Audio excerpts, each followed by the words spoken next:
pour réussir dans ce domaine, il faut toujours garder l'esprit positif, premièrement. Parce que c'est une qualité que si on n'adopte pas dans notre contexte, dans notre système, ce sera compliqué.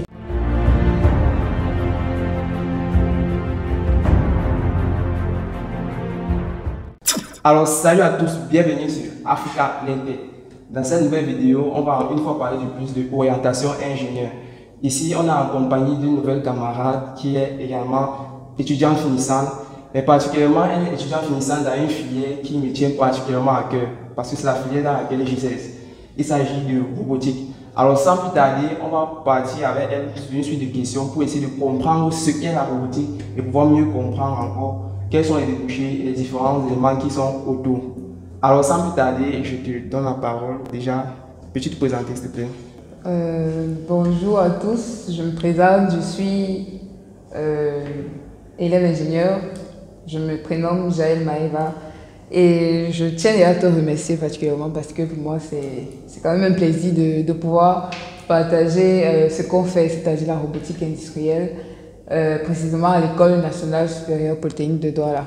Et maintenant, donc, je pense que tu es en stage actuellement. Oui, en stage de fin d'études. Et ça se passe bien? Bon oui, ça se passe franchement bien. Déjà que durant mon stage, je travaille sur des automates qui se trouvent sur des plateformes en mer et je trouve ça cool en fait parce que j'ai des retours d'expérience et des camarades qui me font comprendre en fait que je passe mon stage de fin d'études en mer, c'est-à-dire c'est une chose un peu extraordinaire pour eux. Parce pour que juste préciser, je pense que tu fais le stage à PRMCO, si ce n'est pas oui, ça ne dérange pas de citer le nom. Non, ça ne dérange pas. Okay. À PRMCO, Cameroun, oui, c'est ça. Et peux-tu présenter brièvement PRMCO? Qu'est-ce qu'il faut faire? PRMCO, c'est une société pétrolière dont l'activité principale, c'est l'exploitation et l'exploration du pétrole et du gaz naturel. Alors actuellement, dans mon département, précisément dans mon service, l'instrumentation, sont en train de faire une campagne de basculement de différents automates. Actuellement, sur les plateformes de PRMCO, nous avons les automates Geofanook et nous voulons les migrer en Rockwell, on peut dire les automates Allen Bradley.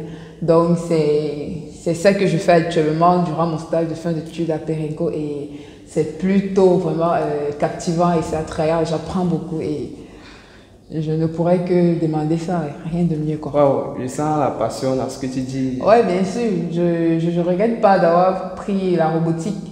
C'est bien vrai que la robotique est tellement vaste que déjà le choix de mon thème à travers l'entreprise m'a permis plutôt de m'approfondir dans le domaine de l'automatisme. Mais par contre, comme je vous ai dit, la robotique est tellement vaste, il y aura d'autres domaines qu'on va appréhender tout à l'heure. Mais pour l'instant, je me suis concentrée sur l'automatisme.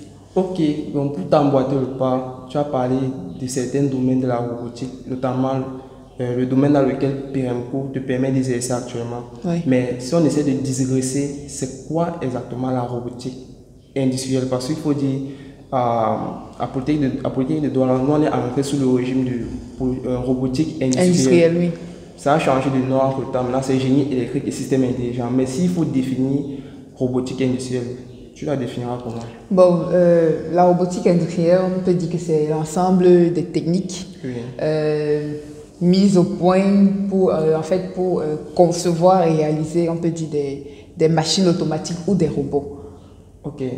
Et maintenant, selon toi, y a-t-il une différence entre la robotique industrielle et le nouvel appellement génie électrique et système intelligent? Quelle serait la différence entre les deux? Techniquement, si on parle à la base des différents mots, c'est-à-dire robotique industrielle et génie électrique, oui, on peut se dire qu'il y a une grosse différence d'ailleurs. Mais quand on ajoute déjà à génie électrique, système intelligent, ça peut se rapprocher de la robotique. Donc, mais dans notre contexte, on va dire le parcours de notre formation, oui, c'est pratiquement la même chose. Bien que le nom a changé de robotique en génie électrique, mais le fond de la formation, c'est pratiquement la même chose. Ok. Bon, maintenant, une fois qu'on a pu montrer qu'en fait, le génie, comme tu as dit, le génie électrique et système intelligent dans notre formation, c'est pas la même chose que la robotique industrielle. Oui. Ça veut dire que ceux qui vont faire le génie électrique et système intelligent peuvent aisément suivre cette vidéo et pouvoir s'orienter en écoutant les conseils qu'on pourrait donner dans cette vidéo. Bien sûr, bien sûr. Maintenant, donc, ce que je voudrais demander, c'est que le génie électrique système intelligent, nous, on est en régime robotique, comme je l'ai dit, et on est soumis à deux axes lorsqu'on est en robotique. Ça veut dire quoi? Ça veut dire qu'il y a deux axes. L'axe 1, c'est génie électrique et électromécanique. Oui. L'axe 2, c'est système intelligent, si je ne me trompe pas. Bah, c'est plutôt automatisation et contrôle des systèmes industriels. Ok, bon, j'ai un peu oublié. C'est pas grave. Notamment, c'est un peu bizarre parce que c'est mon axe. Bon, oui, toi, je pense que tu fais l'axe 2. Oui. L'axe 2, donc, toi, quelle est la différence déjà entre l'axe 1 et l'axe 2? Déjà, si tu peux les présenter brièvement, les deux axes. Bien sûr. C'est une simple différence. Déjà qu'en axe 2, nous ne touchons pas à la mécanique, chose que l'axe 1, déjà, il s'y trouve à l'intérieur. Ou très peu. Oui, très peu. Bon. Très peu. C'est-à-dire la base de base de base. Oui, bon, on peut dire. Oui. Et aussi, en axe 1, ils touchent beaucoup plus à l'électricité de haute tension. Chose que nous ne faisons pas. Le gros courant, on va dire, entre guillemets. Oui, le gros courant. Oui. C'est ça. Alors qu'en axe 2, nous approfondissons beaucoup plus dans l'automatisme, la commande. Oui. Des robots aussi. Oui. Et chose aussi que l'axe 1 ne fait pas. Ils ne font pas la commande ou l'architecture des robots. Donc, en fait, c'est cette simple différence. Mais déjà, les points communs, je dirais, c'est beaucoup plus l'automatisme de base, mais pas de profondeur. Et autre point encore que je peux ajouter, les points de similarité, c'est peut-être encore au niveau de la programmation. Parce que nous touchons Proteus ensemble, nous touchons KiCad, nous touchons SolidWorks, les deux filières. Donc, il y a cette conception partie mécanique, oui, que nous faisons. Oui. Cette conception aussi côté électrique avec les schémas qui ne sont pas trop approfondis. Mais c'est ça. Il y a beaucoup plus de points de similarité. Donc, que vous fassiez robotique industrielle, axe 1, axe 2, c'est la même formation. Et vous êtes à la fin compétent. Donc, je aussi aurais ajouté quelque chose. Je pense que également maintenant, hormis les similarités, les choses qui nous séparent un peu, on dirait, en axe 2, on ferait beaucoup du software. Exactement. Par rapport à l'axe 2, on fait beaucoup le software par rapport à l'axe 1. Oui. Et eux, ils sont un peu plus, on va dire, ils font plus d'électronique de puissance. Oui, exactement. Donc, c'est un peu dans ce sens-là.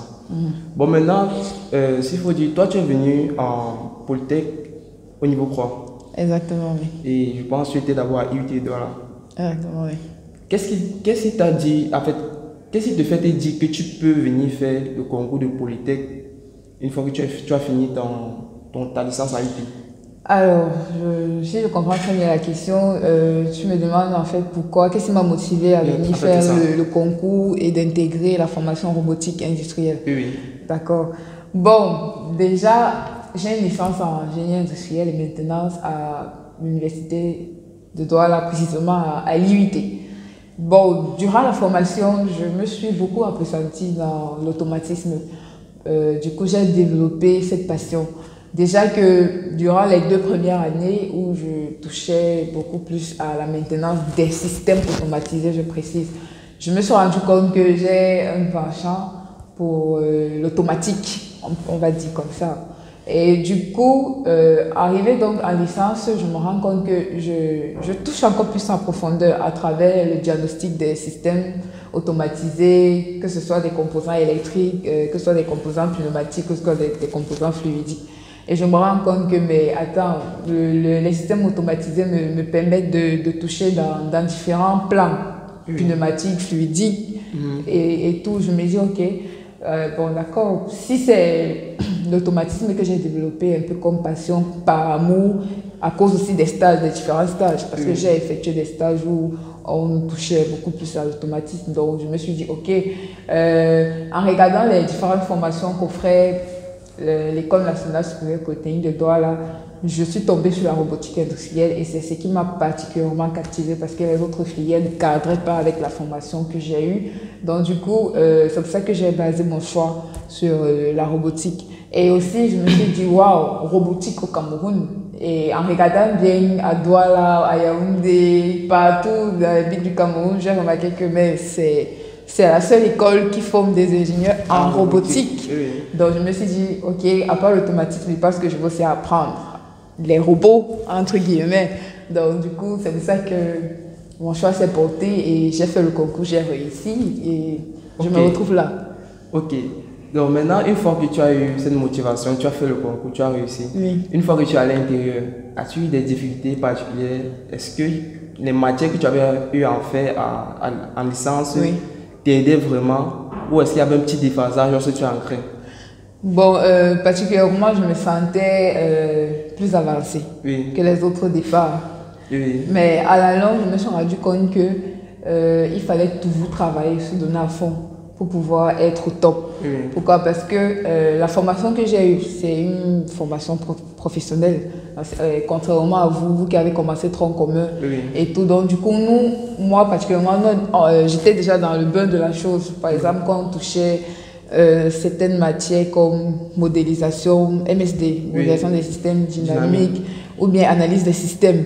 Ouais, je me retrouvais carrément et c'est là où j'étais très avancée. Mais par contre, il y avait d'autres matières que non, je me disais waouh, il fallait que je fasse le tronc commun pour me rattraper. Mais heureusement que j'avais quand même ce zèle parce que je voulais faire la robotique. Et comme je suis en robotique, c'est ça qui me donne, en fait, c'est cette passion qui me pousse toujours à travailler. Ok. Et maintenant, c'est bien, tu as eu les motivations, mais as-tu eu des difficultés également? Bien sûr. Déjà, j'arrive à Polytech de Douala, si on peut dire comme ça. J'arrive et je trouve que le système diffère un peu. Parce qu'à l'IUT, c'est vrai que c'est toujours des établissements publics, mais à l'IUT, c'est un peu différent. Parce qu'on ne se retrouvait pas très nombreux dans les salles de classe. Et il y avait aussi moins de désordre, pour ne pas dire que c'est... Mais pour moi, au début, j'avais des difficultés à m'intégrer. Normalement, parce que quand on arrive dans un nouvel environnement, on essaie de s'intégrer. Et aussi que, bon, l'un des points, en fait, l'une des difficultés que j'avais aussi à rencontrer, c'est que, bon, comment je vais dire, j'essayais de m'intégrer facilement dans le sens où, au niveau de mes camarades, j'essayais de me faire remarquer, ou bien au niveau des professeurs. Parce que la preuve, j'avais essayé d'être déléguée. Bon, c'est vrai que d'une part, ça a marché, mais... C'était un peu mal fini. Ouais, mais à la fin, j'ai gardé le titre. Et j'exerçais quand même ce titre. Tu vois, c'est vrai, parce que les gens se disent qu'arriver nouvellement et pouvoir s'imposer comme ça, non, ça se passe pas comme ça. Bon, oui, c'est ça. Mais sinon, au niveau des matières, en réalité, l'école, c'est le travail. Tu bosses dur, tu t'en sors. C'est plutôt au niveau de l'environnement. Ok. Bon, ok. Sur le côté pratique de la formation, selon toi, qu'est-ce que l'école a vraiment pu faire qui pourrait t'aider dans ta vie professionnelle? Ok. Déjà, l'école, c'est un moyen d'accompagnement pour l'intégration professionnelle. Mais ça ne veut pas dire qu'automatiquement, l'école nous offre... En fait, l'école nous offre du travail si facilement. Mais néanmoins, à la sortie, à la fin de la formation, déjà, il faudrait déjà savoir ce que tu veux faire après. Et moi, particulièrement de mon côté, étant donné que je fais un axe qui convient dans l'automatisme et le contrôle des systèmes, je me retrouve beaucoup plus dans des entreprises à caractère de production, si on peut dire comme ça. Et non pas on va dire, de robots comme le thème le dit. Mais bon, moi de mon côté, j'espère en fait et j'envisage que l'entreprise où je fais le stage actuellement puisse me permettre de continuer, comment je dis, de continuer un apprentissage et de me mouvoir ainsi. Parce que c'est pas facile de trouver le travail au Cameroun. Et surtout dans une filière que, honnêtement, cette filière n'est pas encore très développée au pays. Mais bon, à force de forger, on devient forgeron. Justement, pour donc aller dans ce sens-là, pourrais-tu citer les débouchés de la filière de robotique? C'est-à-dire, quels sont les différents métiers qu'on peut exercer lorsqu'on finit la robotique? Bon, déjà, nous sortons des ingénieurs. Donc, il y a des ingénieurs de production. Il y a des ingénieurs méthodes. Oui, il y a des ingénieurs de conception aussi. Oui. Bon, dans tout ça, sachez déjà que la robotique est tellement vaste, dans le sens où on peut se retrouver en train de faire la robotique dans l'aéronautique, Oui. dans l'automobile, dans le monde manufacturier, un peu comme les brasseries, ceux qui fabriquent même les gâteaux, bien les foods en fait. Les chaînes automatiques. Oui, les chaînes automatiques, il y a ça. Donc du coup, on peut se retrouver dans ces différents domaines en tant qu'ingénieur de conception à la base. Et donc du coup, c'est un peu ça les débouchés. Mais après, il faudrait pas juste... il faut aussi envisager l'entrepreneuriat. Pourquoi? Parce qu'il y a un domaine dans la robotique qu'on appelle la robotique réadaptative. Oui. Oui, c'est un domaine très vaste. Bon, c'est vrai qu'elle n'est pas très développée au pays, mais je pense que au fur et à mesure, avec l'émergence qui arrive, ça pourra se faire. La robotique réadaptative, c'est dans le sens où ça se rattache un peu avec la robotique humanoïde. Oui. Tu vois, genre, si tu perds un pied, ou bien un bras, ou bien tu as des problèmes d'audition, c'est cette robotique-là qui te permet de combler cet handicap. De suppléer à ce besoin. Du coup, oui, en développant une start-up qui pourrait aider la population, surtout au Cameroun, ce sera vraiment très, très magnifique. Et il y a aussi la robotique de fabrication, qui est aussi, imaginez un peu que tous les systèmes que nos entreprises utilisent, que ce soit Perenco, je travaille dans le monde du pétrole, que ce soit les brasseries, imaginez un peu que c'est nous les ingénieurs de robotique industrielle qui concevrons ces systèmes et qui fabriquons aussi. Donc, j'envisage aussi, je vous exhorte aussi à penser côté entrepreneuriat dans le monde de la robotique. C'est un domaine aussi formidable. Ok. Maintenant, quelles sont les aptitudes selon toi à avoir si on veut s'épanouir dans cette filière alors? Si on veut s'épanouir dans cette filière, si on veut avoir peut-être, je ne veux pas dire les meilleures notes, mais se sentir à l'aise et puis plus tard réussir de façon, on va dire, ces différents stages, qu'est-ce qu'il faut avoir comme aptitude? Bon, pour réussir dans ce domaine, il faut toujours garder l'esprit positif, premièrement. Parce que c'est une qualité que si on n'adopte pas dans notre contexte, dans notre système, ce sera compliqué. Déjà, l'accompagnement est très difficile. Dire que l'État ou bien un particulier comme ça, non. Il faut développer soi-même. Je ne sais pas si tu connais Monsieur Borel Taguia, celui qui a Taguzo. Oui, moi j'ai essayé un peu de faire des recherches sur lui et c'est un gars qui, quand il travaillait, il finissait son boulot à 17 h. Il partait dans son laboratoire et il forgeait, il travaillait. Il avait toujours cet esprit de persévérance. Oui, il travaillait jusqu'à des heures tardives et il rentrait chez lui. Et c'était chaque jour. Mais attends, j'attends d'où cette citation, c'est qu'il faut beaucoup travailler. Oui. On va dire quoi donc du pousseur? Il faut qu'il arrête 2 pouces avec 2 mains et il pousse un peu plus pour dire qu'il va réussir. Parce que c'est un peu pour dire que si on travaille plus, on va forcément réussir. Bon, je disais qu'il travaille, mais je n'avais pas fini mon illustration. Oui. Parce que le pousseur, c'est autre chose. Oui. Et même quand tu es un pousseur et tu te dis que tu veux, c'est-à-dire tu veux gagner on va dire quoi, ton gagne-pain à travers le pouce, mais il faut toujours garder cet esprit parce que si tu ne gardes pas cet esprit, tu vas mal pousser et après peut-être ta roue peut se percer. Mais si tu es dans l'optique qu'il faut persévérer, un jour, après le pouce, ce sera la moto, après la moto sera le taxi, et après un jour, ça sera toi-même propriétaire. Donc, il faut toujours garder cet esprit positif et persévérer. Surtout la persévérance, je dis tout ça parce que dans notre monde, on a des camarades qui sont en train de développer des startups. Mais moi, je vois ça bien au départ. On leur donne des grosses cartes comme ça, là. On appelle ça vraiment des chèques et tout. Mais s'ils ne persévèrent pas, l'argent finit. Quand tu n'investis pas, c'est autre chose. Mais si tu ne persévères pas dans la chose, ça sera très compliqué. Tu auras ce gros chèque, mais après, il y a ce qu'on appelle la faillite. Okay. Là, c'est vraiment l'entrepreneuriat, c'est un domaine vraiment à part. Oui. Bon, on est encore étudiant, on va pas trop s'attarder dessus. Mais vraiment, si on part sur le côté emploi, quand tu vois tes aînés académiques ou quand tu vois, par exemple, les entreprises du travail, est-ce que tu te dis qu'il y a assez d'emplois pour pouvoir employer les étudiants qui viennent de robotique? Est-ce que le secteur de l'emploi est vraiment facile dans ce pays? L'entreprise où je suis actuellement, Oui. je retrouve des ENA académiques, des ingénieurs formés de la faculté du génie industriel, qui est devenue actuellement Polytechnique de Douala et particulièrement en robotique industrielle aussi. Oui. Mais pour dire, moi, je n'ai pas fait un sondage pour connaître...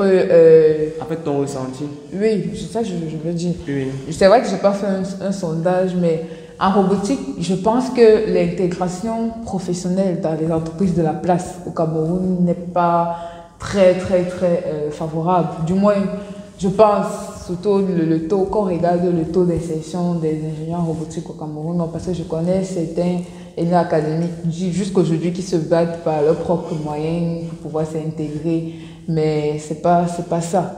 Ok. C'est pas ça. Par contre, la plupart voyagent et c'est plutôt à l'extérieur qu'ils parviennent à s'en sortir. Ok. Bon, en fait, c'était aussi pour essayer essayer d'exprimer ton ressenti, parce qu'il faut également dire les vérités pour ceux qui vont vouloir faire cette filière. Il ne faudrait pas juste qu'on vous donne tout en rose. Mais tout de même, je connais également des personnes qui travaillent dans des entreprises très prestigieuses. Normalement, elle fait le stage à PMCO, c'est une petite entreprise. Donc, je connais également beaucoup de personnes qui sont dans des entreprises prestigieuses et qui travaillent très bien et qui sont bien rémunérées.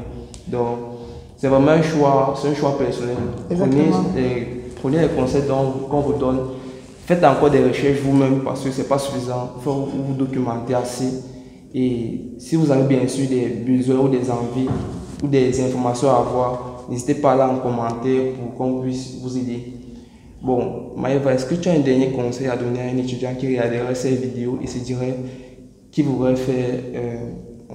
devenir ingénieur?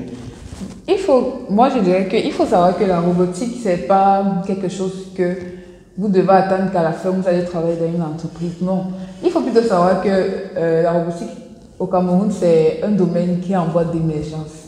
Tu vois.